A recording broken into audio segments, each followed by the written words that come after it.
pensando pós as implementações das fases, né? O que você acha que é importante que a gente precisa garantir para ter sucesso aí na implementação? Tá.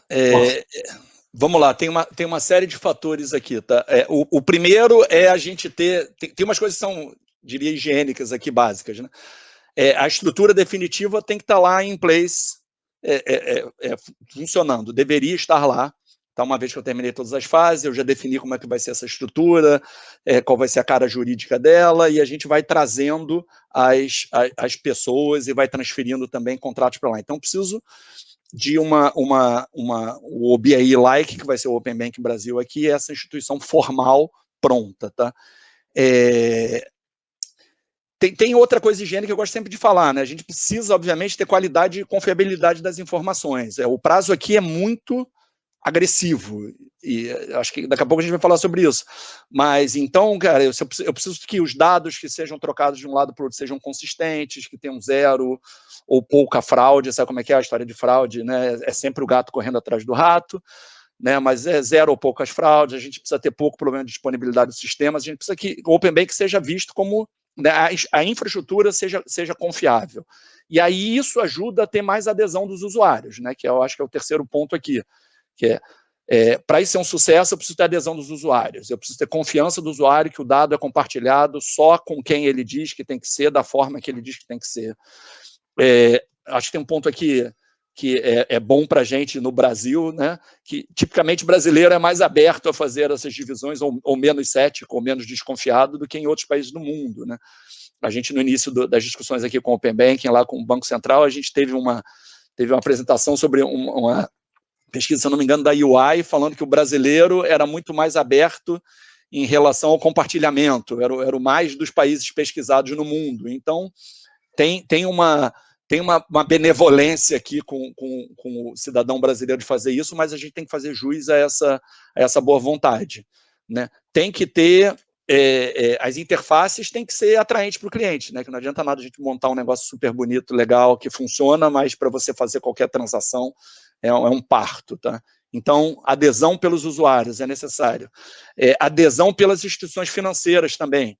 Então, se eu tenho clareza, facilidade de implementação, se eu vou conseguir sair não só das obrigatórias que a gente tem hoje em dia, né? Se eu vou também para as voluntárias, se, além das instituições típicas, se começam a entrar novas instituições, né, as famosas TPPs aí, que nem vocês, né, ou os agregadores de serviços, os comparadores, os marketplaces. Então, a gente tem que garantir que, isso funcione, técnica, juridicamente, que os usuários se sintam confortáveis para usar, né, e seguros, e seja uma experiência boa, e que as instituições entrem nessa história, né?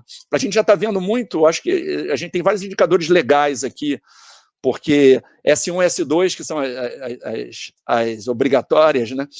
Elas têm a obrigação de transmissão de dados, né? Obviamente, eles já viram que tem um poder também na história de você ser um receptor e que tipo de inteligência e posição competitiva isso pode te dar, então já estão indo.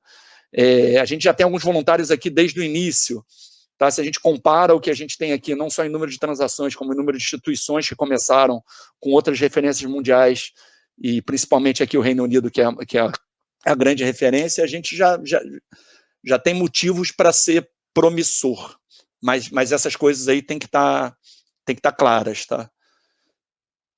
Tem que ter qualidade, tem que ter confiabilidade, tem que ter adesão pelos usuários, EFs, TPPs, todo mundo tá na mesma história, tem que funcionar.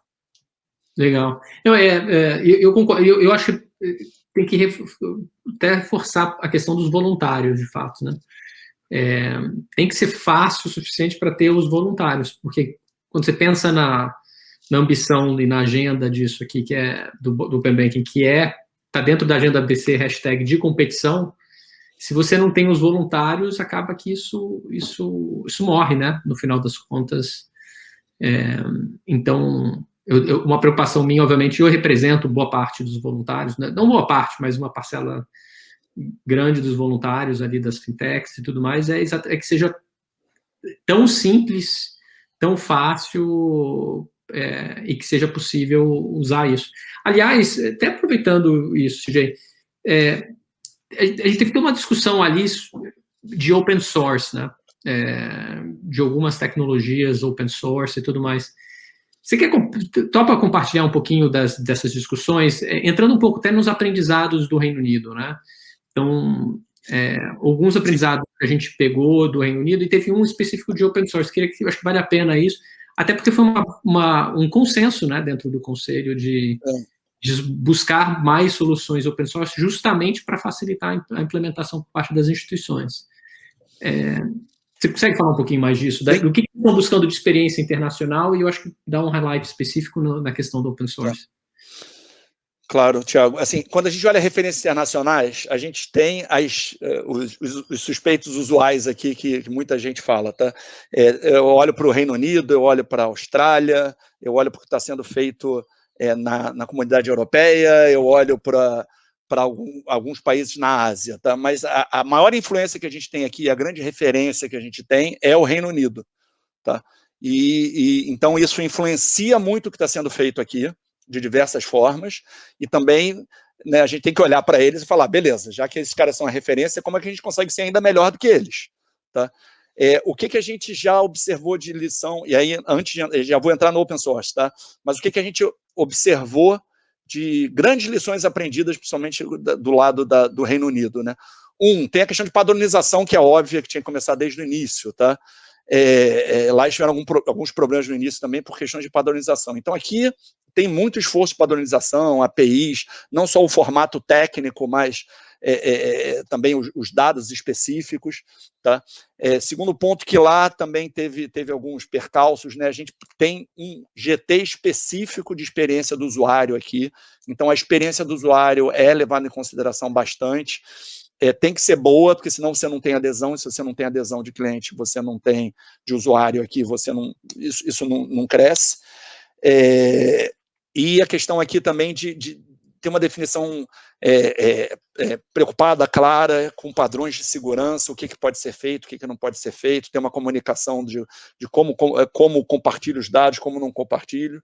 Tá? Então, tem algumas lições que a gente aprendeu lá, e não só lições que a gente aprendeu lá, tá? A gente trouxe efetivamente para cá alguns, não só fornecedores, mas às vezes até pessoas, consultores, que trabalharam e fizeram o Reino Unido acontecer. Tá? Então, quando a gente olha para o diretório de participantes aqui, que é um dos principais componentes, se não o principal, do nosso ambiente de produção, que é onde você guarda todas as informações de cada instituição financeira e diversas informações diferentes, tá? O nosso fornecedor aqui é o mesmo fornecedor do Open Banking do Reino Unido, que é a Radian. Então, que estava na semana passada aqui, o Ralph, inclusive.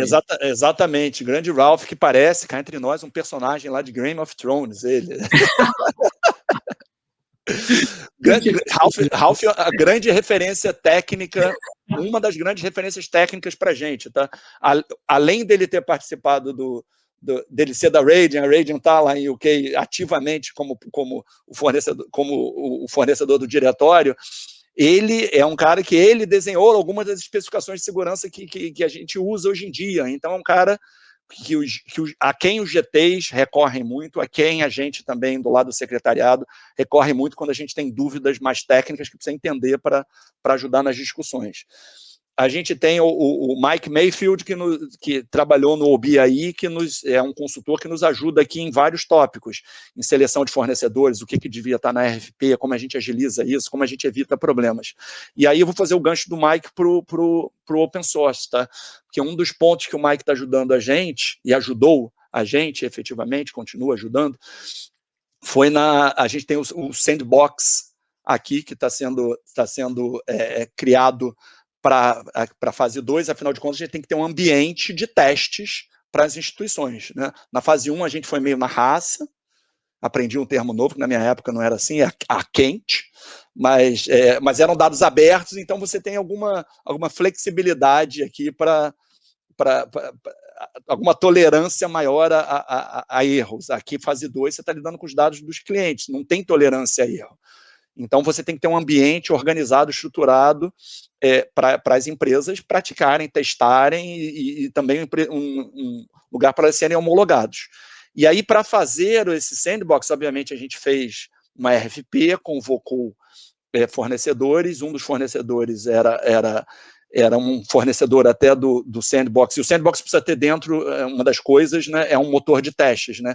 Quer dizer, ele tem que simular um banco, como se fosse um banco de referência, e ele tem que, uma vez que uma instituição manda, né, uma informação, você recebe essa resposta, você manda um pedido, na verdade, você recebe essa resposta das APIs para ajudar você a testar.